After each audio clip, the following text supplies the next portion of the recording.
Hi friends, Tamil செய்திகளை தெரிஞ்சுக்கொள்ள நம்ம Tamil spicy சேனலை சப்ஸ்கிரைப் பண்ணுங்கள்.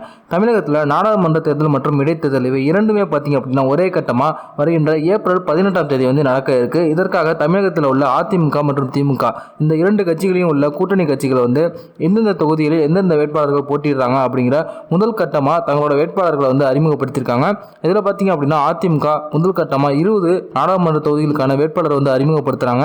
அதே போல் திமுகவும் 20 நாடாளுமன்ற தொகுதிகளுக்கான வேட்பாளர் பட்டியலை வெளியிட்டிருக்காங்க. அதிமுக கட்சியில கூட்டணியில் இருக்கிற பாமக முதல் கட்டமா நாடாளுமன்ற தொகுதிகளுக்கான வேட்பாளர் அறிவிச்சிருக்காங்க. அதே போல அமமுக கட்சி 24 நாடாளுமன்ற தொகுதிகளுக்கான வேட்பாளர் அறிவிச்சிருக்காங்க. அதே போல இடைத்தேர்தலுக்கான வேட்பாளர்களை அவங்களும் அறிவிச்சிருக்காங்க.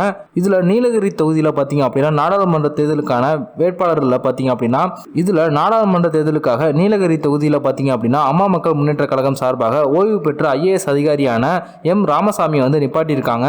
திமுக சார்பில் நீலகிரி தொகுதியில் 3வது முறையாக பார்த்தீங்க அப்படின்னா ராசாவை நிப்பாட்டியிருக்காங்க. அதே போல் நீலகிரி தொகுதியில் அதிமுக சார்பாக தியாகராஜன் அவர்கள் நிப்பாட்டியிருக்காங்க. இதில் அம்மா மக்கள் முன்னேற்ற கழகம் சார்பாக நிப்பாட்டி இருக்கிற M ராமசாமி ஓய்வு பெற்ற IAS அதிகாரி அப்படிங்கிறதுனால அனைத்து இளைய சமுதாயத்தினரோட கவனமும் அவர் மேலே திரும்பி இருக்கு. இவர் ஒரு ஓய்வு பெற்ற IAS அதிகாரி அப்படிங்கிற ஒரு காரணத்தினால மற்ற வேட்பாளர்களை விட ஒரு சிறந்த வேட்பாளராக பார்க்கப்படுறாங்க. இவர் தொகுதி மக்களோட குறைகளை கண்டுபிடிச்சு கரெக்டாக அதற்கேற்றார் போல செயல்படுவார் அப்படின்னு சொல்லிட்டு இருக்காங்க. அதே போல திமுக சார்பாக அந்த தொகுதியில் அதிக செல்வாக்கு இருக்கிற ராசா நிப்பாட்டியிருக்காங்க.